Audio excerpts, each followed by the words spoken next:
À moins de reconnaître ce qu'est Dieu, d'abandonner pour toujours tout ce qui n'est pas semblable à Dieu, tout ce qui est contraire à sa sainte volonté, l'on ne peut s'approcher de Dieu pour adorer Dieu, en apportant quelque chose d'étranger à Dieu, quelque chose de contraire à Dieu. Il faut adorer Dieu en vérité. Il y a tant de choses fausses, tant de mensonges, tant de contradictions, tant de choses trompeuses et non réelles et apparentes dans notre nature humaine. Il faut nous séparer de tout cela pour être un vrai adorateur et reconnaître qu'ici, l'on ne peut pas jouer avec Dieu, l'on ne peut pas tromper Dieu, l'on ne peut pas être en communion avec Dieu tant que tout cela est encore en nous. Il nous faut être entièrement gouverné par la conscience de ce qu'est Dieu. Agir autrement, ce serait comme entrer en la présence d'une personne extrêmement sensible et dire ou faire en sa présence des choses qui seraient une agonie pour sa sensibilité. Si vous êtes un musicien, une personne musicienne, je ne veux pas dire si vous faites de la musique, si vous êtes une personne musicienne, si vous avez un sens raffiné et élevé de la musique, et que quelqu'un vienne en votre présence taper et tirer des dissonances, vous savez quelle agonie serait la vôtre.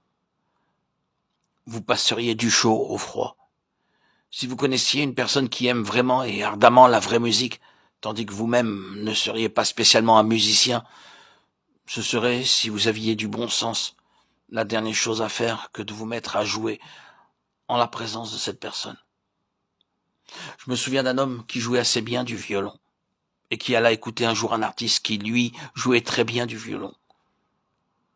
Il vint à moi et ensuite me dit « Je vais mettre mon violon sous mon pied. Je n'en jouerai plus jamais. » Si cet artiste m'avait entendu jouer, il serait devenu fou de douleur. Vous voyez où je veux en venir? Le point, c'est que le Seigneur Jésus était en harmonie avec Dieu, et ce qui le gouvernait, c'était la nature de Dieu.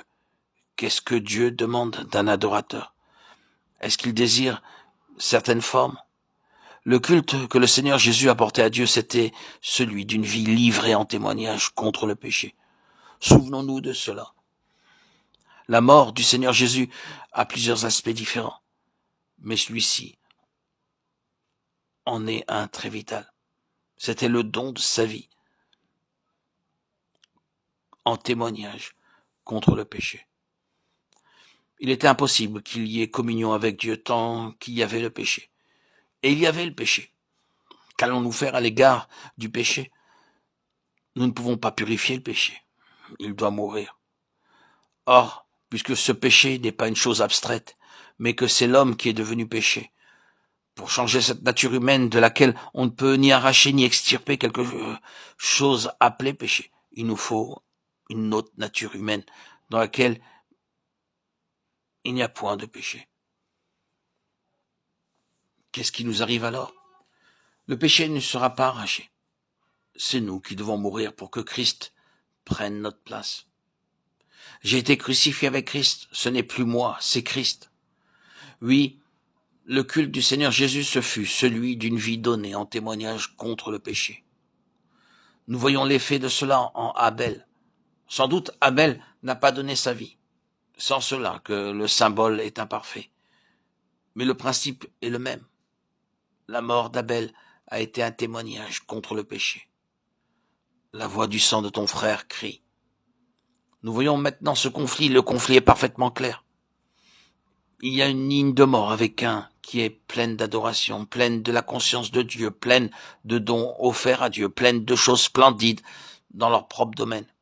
Et il y a la ligne de vie avec Abel. Cette dernière se manifeste par une offrande, non pas de choses, mais de son moi, et cela sur un autel. Il faut que la créature meure.